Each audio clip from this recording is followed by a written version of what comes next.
Have you ever tried to keep a relationship from falling apart? You choose silence when there is tension. You choose to yield when there is disagreement. At first, you think that will make things more stable, but over time, what is lost is not the relationship, but the feeling that you no longer have energy when you are in it. Carl Jung believed that when the truest parts of a person are held back for too long, they do not disappear. They only show up in other ways, through prolonged exhaustion, through needs that are never spoken, and through relationships that repeat the same pattern that leaves you drained. This is not your fault. This is how the human psyche operates. If you do not recognize this, you will keep wondering why you are always the one who endures. You continue playing your role, continue fulfilling your responsibilities, yet move further and further away from yourself. The danger is not in the pain, but in the fact that you do not see that it has changed form. And perhaps what you are going through is not a breakdown. It is a sign that old pain is beginning to transform into a new kind of strength, something you have never touched before. In this video, let us walk through 6 signs that follow, to see whether pain can quietly wear you down over time or reveal a psychological strength you never knew you possessed.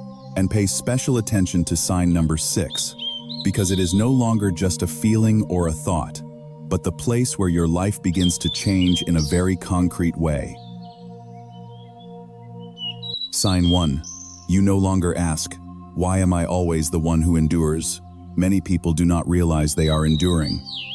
They are simply used to the feeling of having to tense up a little more, hold back one more time, try for one more stretch. The question, "Why am I always the one who endures?" does not come from self-blame.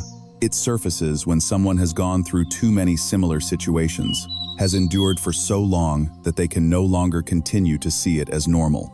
That question is like the moment a person walks into a very large house. The familiar walls are still there, but this time they stop and look more closely, not to complain, but to realize how long they have been living in that space. When someone begins to ask this question, they are no longer just enduring out of inertia. They are touching the first step of a deep transformation, even if they themselves cannot yet name what is changing. The question does not arise from the intention to leave, but from a fatigue that has accumulated for too long. They only need an explanation that is sufficient to keep them in the familiar situation. Once they have that explanation, they allow themselves to endure more, hold back more, and move forward a little further. Not because they believe everything will get better, but because at that moment, stopping, facing reality, and changing feels more frightening than continuing to endure. At this stage, endurance is not yet seen as a choice. It is viewed as a circumstance. People believe they are in that position because circumstances require it. After all, their personality is that way. After all, others need them that way. The question, why, helps them maintain the feeling that they still have a reason, a cause, a story to tell themselves and others. The first sign of transformation does not come from circumstances changing. It begins with something very small. That familiar question no longer appears. Not because everything has improved, and not because others suddenly behave differently. The question disappears because it no longer helps the person continue enduring. They no longer want to sit there judging whether they were right or wrong, how much sympathy they deserve. Repeating how long they have endured brings no relief. It only makes the body and mind more tired. When that familiar thing no longer appears, a strange pause forms. In that pause, people do not feel stronger, nor do they yet see themselves changing anything. They only feel themselves stopping. They no longer continue drifting along old inertia. For the first time in a long while, attention is no longer directed outward, but turns back to their own lived experience. In that turning inward, an awareness appears.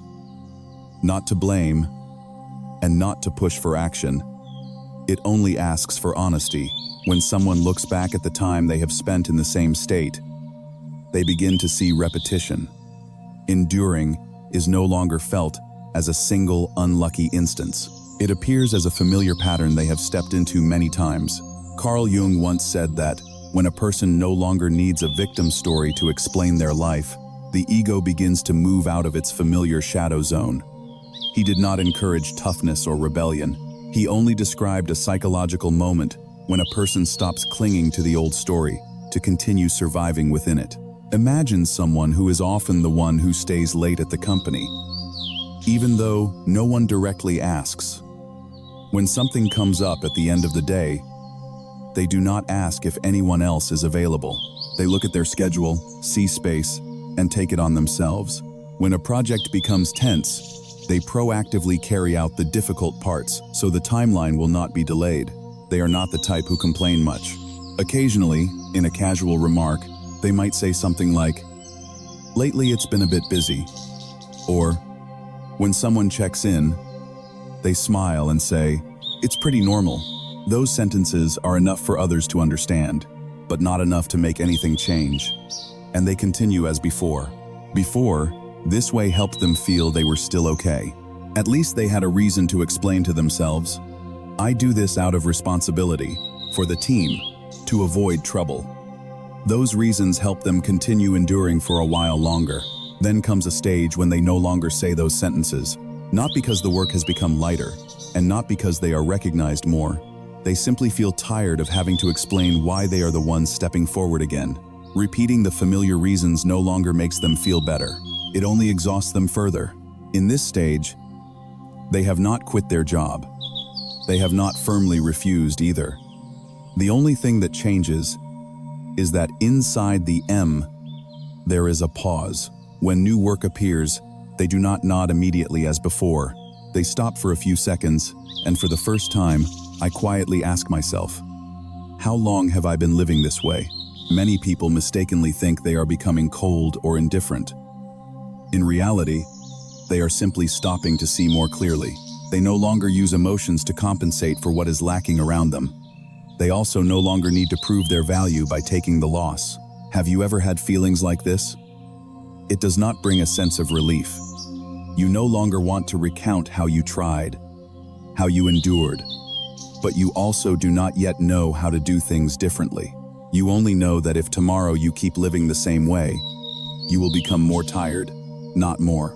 Okay, this moment is very important, because when you stop explaining your own endurance, the part that has been suppressed for so long no longer has a place to keep lying still. Emotions that you once pushed down to keep harmony, to let things slide, begin to reappear. They are not gentle. They are not polite. And you cannot return to the artificial calmness as before. And from there, you realize you cannot return to the old state anymore, not because you have decided to change, but because your body and emotions no longer cooperate with the way you used to live. Sign 2. You begin to feel anger and no longer want to suppress it. Emotions that are suppressed do not disappear. They simply wait for a moment to return. Many people live by swallowing their anger. When they are made uncomfortable, they tell themselves they understand. When they are taken lightly, they tell themselves it is not a big deal. When there is conflict, they choose silence because they think speaking up will only make things more complicated. Anger appears, then is pushed away very quickly, as if it is something that must be extinguished immediately, so life can continue smoothly. That habit is often given names that sound positive. People say they are being reasonable. They say they are patient and consider themselves mature. But a little deeper, this is how many people keep things from going too far, by letting themselves carry the heavier part. They believe suppressing emotions will help everything stay stable. And for a long time, things do indeed seem to keep functioning. Then comes a time when you realize you can no longer push your anger down. It does not explode. It does not make a scene. It simply stays. You still speak normally. You still fulfill your role, but inside, you no longer want to force yourself to act okay. You realize something very clearly. This suppression does not make you kinder. It only makes you more tired each day. At this stage, you do not want to argue or hurt anyone. On the contrary, you feel uncomfortable with yourself each time you give in one more time. Every time you force yourself into silence, there is a feeling inside of being pushed past your limit. You no longer have enough strength to keep seeing that as normal. Carl Jung once pointed out that suppressed emotions do not disappear. They return in ways that weaken a person. For him, the rising of anger is not a sign of psychological damage. It shows that the ego is trying to protect itself after a long time of being pushed down to maintain outer order. I have a friend who lived this way for many years in her family. Small household matters always fell to her.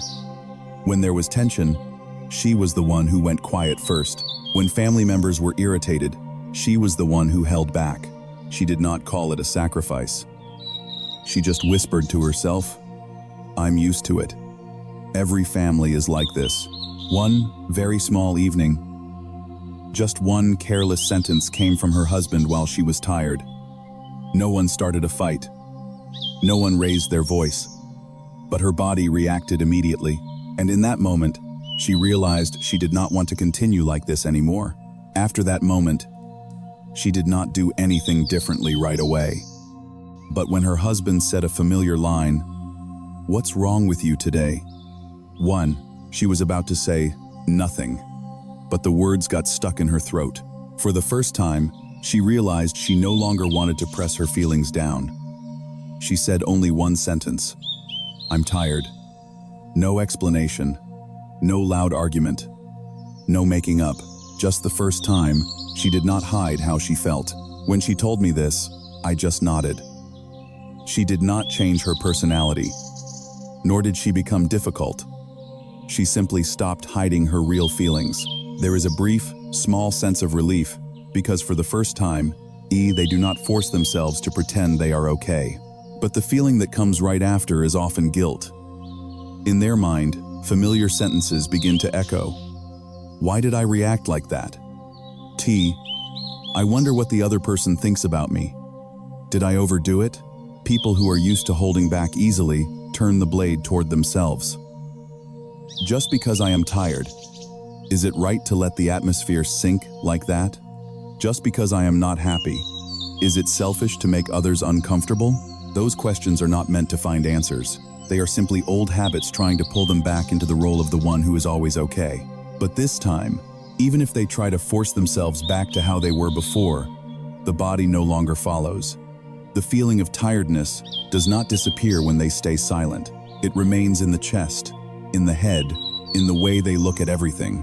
It clearly reminds them that if this time they keep holding back as before, tomorrow they will be more tired than today, and that tiredness will no longer have a place to be released. Have you ever fallen into that state, too? When inside, you feel very uncomfortable, but outwardly, you still try to act as if nothing is wrong. And at that moment, what do you usually do? Maybe you still do not know what to do with that anger. The only thing that has changed is that you no longer want to betray your feelings in exchange for outer peace. Pause for a moment to look back at how long you have been like this. Then you may realize the price of that peace is too high, and the one who always pays is you. Many people at this stage think they are becoming more difficult. In reality, they are only stopping the act of lying to themselves that everything is still okay. Anger does not make them aggressive.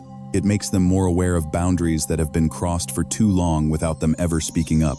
Jung saw suppressed anger as a part of the ego's energy pushed into the shadow. When it appears, it is a sign that the ego is reclaiming its place in inner life, not to dominate, but to stop being erased.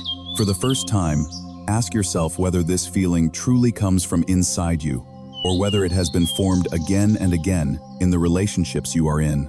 If so, then the issue is no longer just your emotion, but the relationships that have made you accustomed to suppression. At that moment, people usually do not do anything yet. They do not leave, do not confront, and do not yet have enough strength to change. It is just that the feeling of anger is no longer the same as before. It is no longer something that needs to be fixed quickly, but more like a quiet signal, showing that certain relationships have made you suppress yourself for a very long time.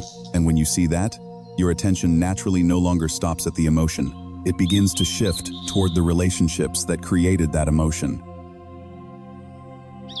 Sign 3. You realize which relationships are draining you. Carl Jung once said, "Where love rules, there is no will to power. And where power predominates, love is lacking. Power here does not necessarily mean giving orders, controlling, or obvious oppression. Most of the time, it appears very quietly.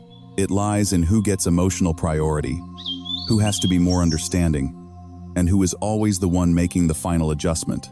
When a relationship operates on one person constantly having to read the room, hold back, and give in so that things do not get worse, power is already present. In relationships like that, exhaustion does not come from conflict. It comes from having to monitor your words, weigh emotions, and shrink yourself so as not to make anyone uncomfortable. No one forces you directly, but over time, you get used to yielding a little first, carrying a little more of the weight, and that little, repeated long enough, becomes exhaustion. Many people look at it another way. They think they are tired because of habits, because of age, because their body is not what it used to be.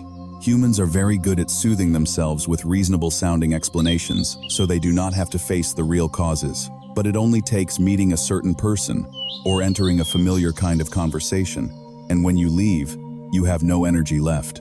Not sad, not angry, just empty. Here, your exhaustion is no longer a vague feeling. It has a cause. It is tied to specific relationships, and for the first time, you begin to see that some connections do not hurt you immediately, but slowly drain you over time because you must constantly adjust in order to stay in them. Oprah Winfrey, one of the most influential figures in popular culture, once said, "Surround yourself only with people who are going to lift you higher." That statement is not just a cliche, it reflects a reality. Some relationships do not give you energy, but take it away with every interaction. Connections in which you must adjust yourself to fit in, no matter how polite they appear, can be what exhausts you. If at work there is someone who always makes you cautious, how do you respond to them? There is no clear conflict, no harsh words. No one makes you uncomfortable directly, but each time you are about to talk with them, you automatically slow down. You choose your words more carefully than usual. You weigh your tone. You smile at the right moments. You keep the rhythm. You swallow small reactions that elsewhere you might have voiced. The meeting ends smoothly. Everything continues. No one is wrong. But when you leave the room, your head feels heavy, as if you have been bracing in silence for too long. Not because the work was difficult, but because during that time, you had to step away from your natural state to keep everything stable. Before, you often explained this feeling away. You thought maybe you were just sensitive. Maybe you overthought things. Maybe everyone at work has to be like this. Those explanations became so familiar that they appeared before you even noticed you were tired. They were reasonable enough for you to continue, safe enough that you did not have to stop. But at some point, you realize you no longer want to deny that tiredness. Not because it is overwhelming, but because it shows up regularly, repeats itself, and does not disappear. No matter how much you try to think differently, you begin to see more clearly. Some relationships are not bad. No one behaves poorly. There is no conflict to name. But to stay in them, you must constantly adjust. Be smaller. Be softer. Keep everything running smoothly, and your energy drains away in a very quiet, very reasonable way. So much so that if you do not pay attention, you think it is just part of adult life. This realization does not come with judgment. You are not yet thinking about leaving or cutting anyone off. You are not labeling anyone as the problem. It is simply the first time you see that every relationship has an invisible cost. And in some familiar ones, the one paying the most is always you, even if that has never been spoken aloud. At this stage, many people feel confused because until now, they were used to turning their exhaustion toward themselves, used to thinking they are difficult, selfish, too demanding. But alongside that confusion, there is a very small, very real feeling. A bit lighter, because at last, you allow yourself to name what is happening. Instead of continuing to cover it with familiar explanations, you start paying more attention to your body. Not to analyze, but because it reacts too clearly. Some conversations make your shoulders drop without you even noticing at the time. Some meetings leave you needing to sit quietly for a long time after you get home. That feeling does not need a reason. It only needs to be acknowledged, instead of continually ignored. You no longer see exhaustion as personality. You no longer think you are just low energy by nature. You begin to look at the context. Who is there? How the relationship operates, and how much you had to step back so everything could remain unchanged. You know when you are tired. You know who you are often drained around. And that knowing is enough to make things not the same as before, even if nothing outwardly has changed yet. When your attention no longer stops at a single emotion, it naturally shifts. It is no longer the question of why you are tired, but what you have had to trade away to keep these relationships. And that question does not need an immediate answer. It stays for a long time, quietly, waiting to be faced. Before moving to the next sign, we want to pause for a moment to thank you for staying through half of this journey.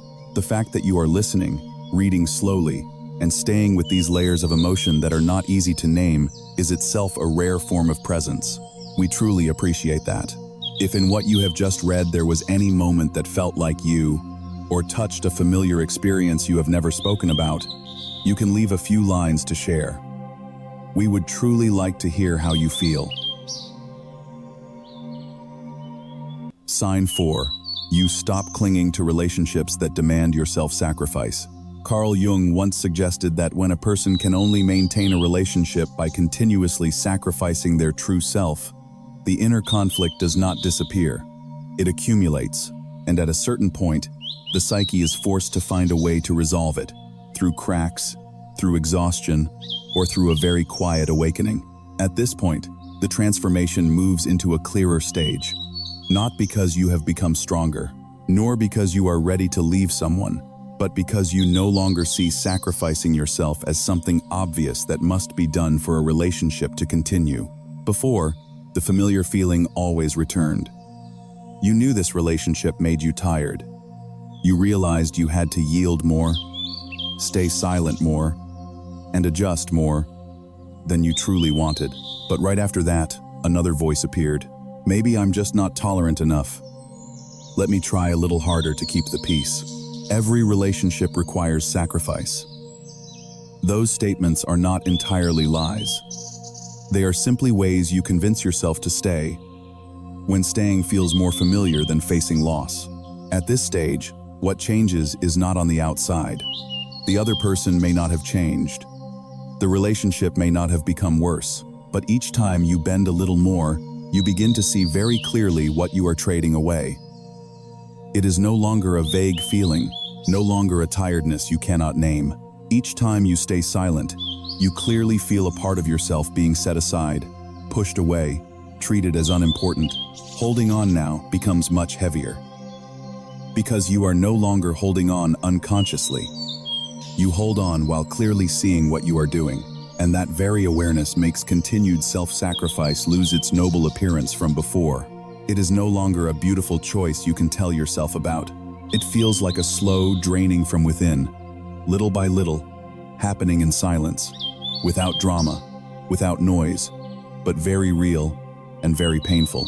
Many people stay not because they still love, but because they are used to it. Used to the role of the accommodating one. Used to being the one who keeps the peace. Used to that rhythm of exhaustion until it becomes part of their identity. If they no longer have to strain, they do not know where they would stand in that relationship. Staying is tiring, but leaving feels empty. And for many, that emptiness is more frightening than continuing to wear down day after day. Right here, a difficult question begins to appear.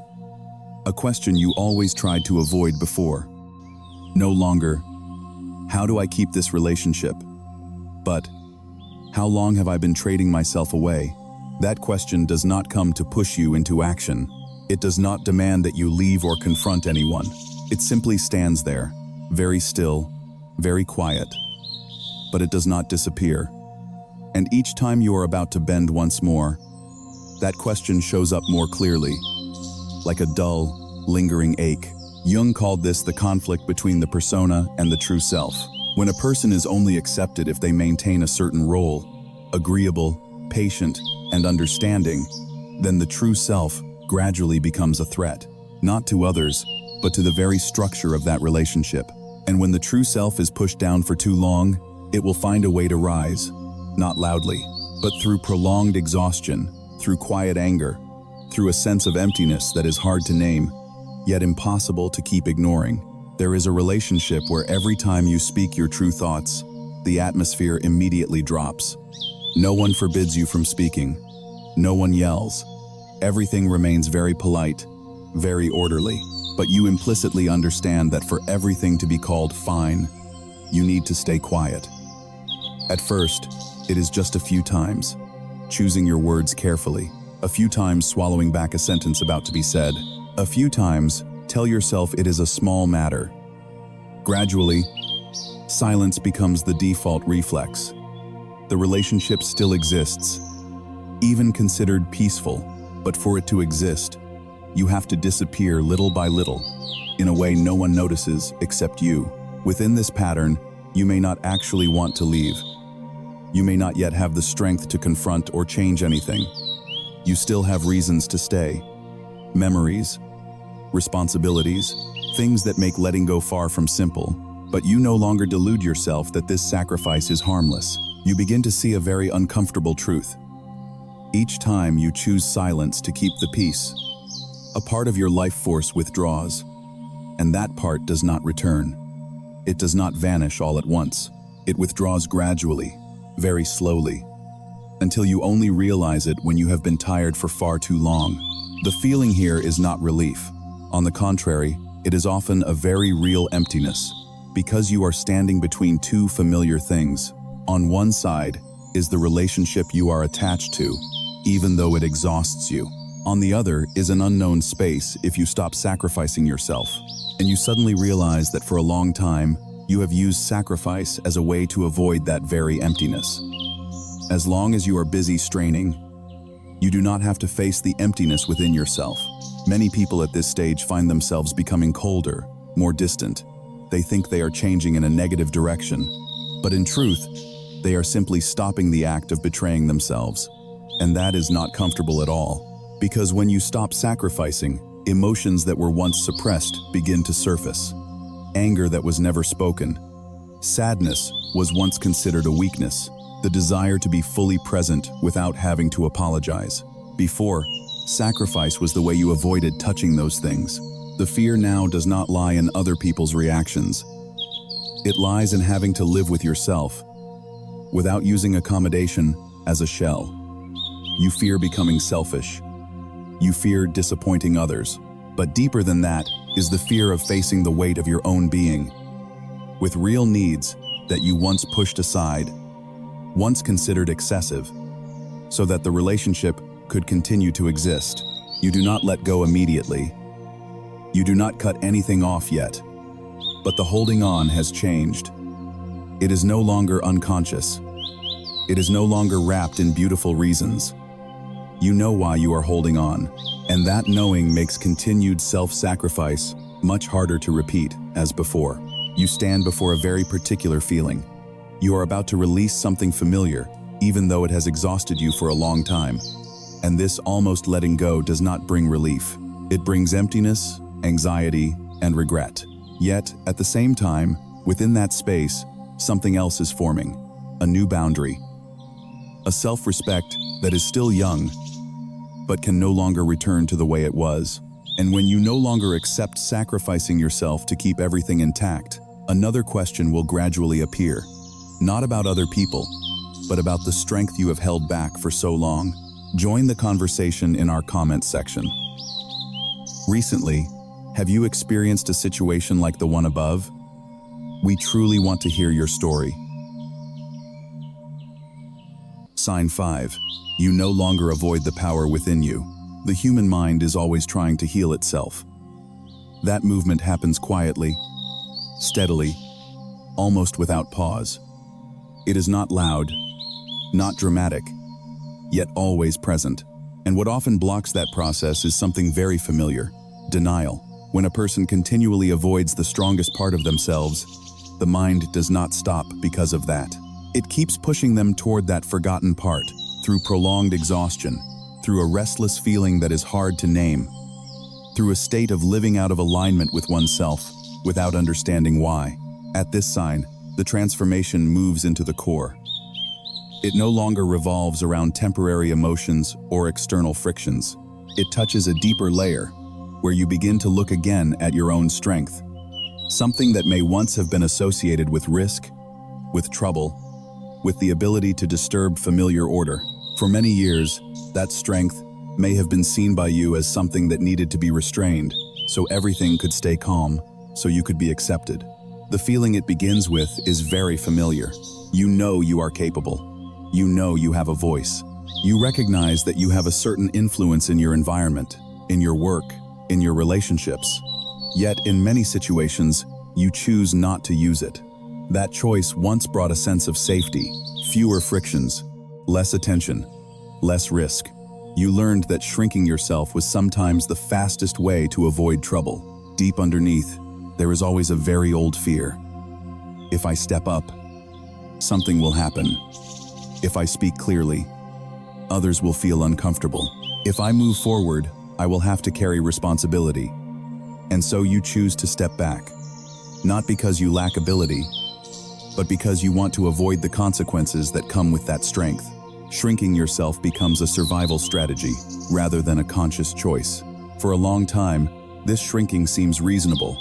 It helps things pass smoothly. It keeps relationships from shaking. It gives you the feeling of being easygoing, safe, unlikely to cause waves. But at a certain point, the body and mind begin to respond differently. That sense of safety is no longer enough to make up for the emptiness, and the fatigue begins to speak the thing you have avoided for a very long time. This moment of recognition is very subtle. It does not come through a major event, but through a quiet, lingering feeling. You begin to feel tired of pretending to be weak. The yielding that once brought peace now becomes heavy, like a familiar coat you no longer want to keep wearing.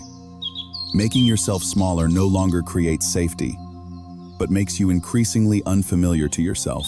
Deep inside, there appears a dull sense that you are living below your true capacity, even though on the outside, everything still seems to pass normally. What troubles you is not that others are stronger or more capable. It is that you keep diminishing yourself. Each time you step back, each time you yield decision-making, each time you let others lead instead of you, a very small but persistent friction appears inside. It is not big enough to be called anger, but clear enough that you can no longer keep ignoring it. Here, you begin to realize something important.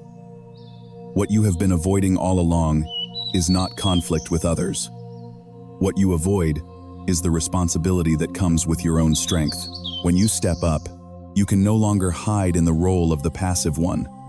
You can no longer say you are only reacting to circumstances. You must stand in your own choices and take responsibility for the influence you create. Jung once said that many people are not afraid of the dark. They are afraid of their own light, because that light forces them to live more clearly, more directly, and no longer hide behind the story of being a victim. When you see your true capacity, you also see what you have been avoiding by not using it. I once heard a friend share that he always knew he could do more. At work, he saw solutions faster. In groups, he had the ability to connect and lead, but whenever opportunities appeared, he stepped back without clearly understanding why. No one stopped him. No one objected. There was only a familiar voice saying, "Being too strong makes people dislike you. Standing out too much will be exhausting." For a long time, he lived with those thoughts as if they were obvious truths, and he chose safety by staying behind. He let others take the lead. He contributed just enough, then stopped at the right moment. On the outside, everything was still fine, still orderly, still without conflict. But inside, each time, he felt himself becoming a little smaller, as if a part of him was gradually being forgotten within the very life he was living. The avoidance begins to feel unbearable. You no longer feel light when hiding behind others. You also no longer feel peaceful, pretending not to care. Each time you step back, each time you let others move forward in your place, a very subtle but very clear feeling appears inside. A slight self-contempt, as if you are watching yourself turn away from what you know is right. It is not loud, but enough that you can no longer keep looking away. This feeling does not lead to explosive confidence or an immediate sense of power. On the contrary, it is often accompanied by trembling.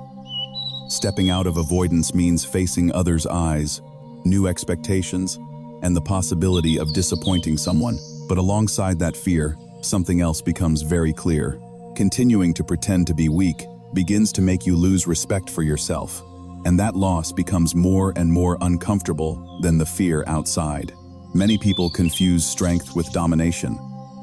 They have seen strength used to control, to overwhelm, to hurt, and so they fear that if they use their strength, they will become the version they once disliked. But gradually, you begin to distinguish. Strength does not equal control. It can be very quiet. It can simply be your full presence, speaking what you see as true, standing in your place without having to apologize for your existence. The point of transformation lies here. You no longer try to suppress your strong side just to maintain a pleasant image. You also do not need to prove anything to anyone yet. You simply stop pretending that you are weaker than you truly are. And that stopping carries a very real feeling. A bit tense, a bit shaky, but alive. As if for the first time, you breathe more deeply in your own life. You do not become a different person. You only return closer to your true nature. The strength that was once compressed begins to have room to breathe. It does not yet need to shine brightly. It does not yet need to be recognized, but you know very clearly that you cannot keep turning away from it without betraying yourself. And when you no longer run from your own strength, a new question gradually appears. Not a question about other people, but a question about the life you will create when you truly live with that strength. That question does not push, it simply opens. And that very opening leads you into the next sign, where transformation begins to appear in how you live, not only in how you feel. Sign 6. Your life begins to operate differently. In the early clinical cases of Carl Jung, there was a patient once considered incurable. That person lived in severe delusions, cut off from reality, torn apart by their own mind. Jung did not try to fix that person to make them normal. He stayed, listened, and helped the person understand the language of the very inner images that were tormenting them. Many years later, that patient recovered and became a psychiatrist or psychologist. That story is often told like a miracle. But Jung saw it differently. He did not create a genius. He helped a human being stop being torn apart by what they did not understand. When the inner fragments are placed back in their proper positions, life does not become extraordinary. It becomes functional. This sixth sign does not carry the shape of victory. It does not come with a feeling of conquest or overcoming. There is no explosive moment, no loud, life-changing shift that you can retell as an inspirational story. After the transformation, life is not better in a dramatic sense. It simply becomes more aligned with who you truly are. And that alignment creates a very different feeling. Calmer, steadier, hard to name but easy to recognize. The emotional starting point at this stage often surprises many people, because from the outside, almost nothing major seems to change. Work may still be the same, old relationships may still be there. The rhythm of life continues as before. But inside, one thing is very clear. You no longer feel like you have to strain just to get through the day. The underlying fatigue that followed you for a long time begins to recede, not because life becomes easier, but because you no longer have to continually betray yourself just to adapt to every situation. Before, you lived largely in a reactive state. Something happened, and you responded immediately. A request appeared, D, and you answered at once. Pressure showed up, and you automatically bent to keep things calm. You were used to always being ready to adjust, ready to take the harder part, so nothing would be disturbed. At this sign, something very small but very important begins to appear. A pause. You pause before saying yes. Pause before saying no. Pause before apologizing out of habit. That pause is very short, sometimes just a breath. But in that moment, you hear yourself. Not the voice of fear, not the voice of obligation, But the real feelings are present in your body, in your chest, in your stomach, in the way you stand still with yourself.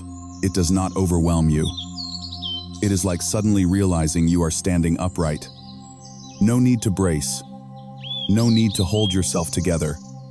No need to prepare mentally to endure more. You begin to trust your own feelings enough not to react hastily anymore. And that trust creates a very different foundation for the way you live. The nature of your inner movement has changed. The center of your life shifts quietly. Before, most of your energy was used to please, to avoid conflict, to maintain roles, to avoid being seen as difficult. Now, that energy returns to something simpler, but much deeper. Not betraying your own feelings. And from that foundation, life begins to operate in a different rhythm. Slower, clearer, and more real. This does not make you a cold person. It makes you clearer with yourself. When you refuse, your answer becomes shorter. No more familiar detours. No more long explanations to soothe or justify your decision. You do not speak less because you lack feeling, but because you no longer feel the need to defend the act of listening to yourself. And when you agree, you know very clearly why you do so. Not because you are afraid of upsetting someone, not because you worry about being misunderstood, but because in that moment, the choice truly comes from you. Jung called this state the process of individuation. It is when a person begins to live from their own center, instead of continuing to revolve around expected roles. You are no longer a polished copy shaped to fit circumstances. You become an individual with your own axis, with an inner point of support, not easily pulled off balance just by others' looks or reactions. In everyday life, this change appears very quietly. You do not need to talk too much about yourself. You also no longer feel the need to defend every choice against every question. There are decisions you keep to yourself, and that no longer makes you feel unsafe. Relationships that once operated on you having to prove you were a good person, an easy person, a reasonable person, begin to adjust in their own way. Some people leave, some connections gradually loosen. But this time, you are no longer panicked by that change, because you no longer live by borrowing energy from being accepted. You begin to live from the feeling of standing on your own from within, even if at times it is quiet, even if at times it feels quite lonely. From here, the way you see life also changes. Success is no longer about gaining another title or milestone. It is about not being pulled away from yourself each day. Failure also no longer carries its old meaning. It becomes an experience you can move through, endure, without breaking apart or denying yourself. Not lasting happiness, not constant optimism, but a quiet steadiness. You no longer feel that you are living in place of someone else. No longer the sense of carrying expectations that do not belong to you. And that calm becomes the foundation for a life that is more real, slower, but much deeper. You begin to live more slowly, even though the outer pace of life remains the same. Work still comes, responsibilities are still there, and familiar movements do not stop. But inside, you are no longer swept away. As before, you react less, not out of indifference, but because you are now sufficiently present with yourself. That presence makes each choice clearer. Your decisions no longer come from the fear of making things worse, but from respect for what is truly happening inside you. Looking back over the whole journey, from when you stopped self-pitying, dared to touch your anger, saw the relationships that exhausted you, released connections that required sacrifice, then faced the strength you once avoided, you will see that the sixth sign is not a milestone to achieve. It is a new way of living, quiet but enduring. There, life operates differently because you yourself are different, not better by outer standards, but more aligned with your inner structure. What no longer belongs to you naturally falls away, without noise. What remains stands more firmly, because it is no longer built on self-denial. And if you recognize that you have moved through these signs, you may not become invincible, but you have become much harder to defeat. Because from that point on, you no longer turn your back on yourself. Transformation does not make you more intense. It only makes you stop disappearing from your own life. After going through all 6 of these signs, perhaps they do not become a new person. They do not change their nature. They do not turn into some loud, powerful version of themselves. The only thing that changes is that they stop living as if they do not matter. At first, it is simply that you stop asking why you are always the one who endures. Then comes the moment when anger appears, and you no longer force it to disappear quickly. After that, you begin to see that your exhaustion has a specific address, located in relationships that require you to shrink, to bend, to stay silent so that everything can remain peaceful. Once you see this clearly, you begin to let go of connections that exist only because of your sacrifice. And then, something deeper happens. You stop avoiding your own strength, the part that was once held back out of fear of making others uncomfortable. Eventually, your life begins to function differently. Not because your circumstances completely change, but because you no longer abandon yourself in small choices. You pause before responding. You can hear your own feelings. You no longer need to prove so much that you are a good person. You are more present, more at ease, and less torn apart by familiar roles. What Jung left behind is not a formula for becoming strong. He pointed out that when people understand and accept the parts that have been pushed down for too long, the mind can stop destroying itself. Healing does not create a genius. It creates a person who is no longer torn apart by their own inner life. The greatest lesson of this entire journey lies there. You do not need to become different to be worthy. You only need to stop disappearing. When you no longer turn away from your own feelings, you no longer live by constant strain. When you stop abandoning yourself, life naturally becomes less harsh, even if everything outside may remain the same. If, at this point, you recognize a part of your own story in this, allow yourself to pause for a moment, not to conclude anything, and not to rush to change, only to acknowledge that you have traveled a very long stretch that perhaps you had never named before. And if you wish, you can share your story in the comments. Every experience that is spoken about has value, not for comparison, but to remind one another that we are not alone in these quiet inner movements. Stay with the channel, turn on notifications. We will continue journeys like this, journeys that do not make you better, but help you become more truly yourself. See you in the next video.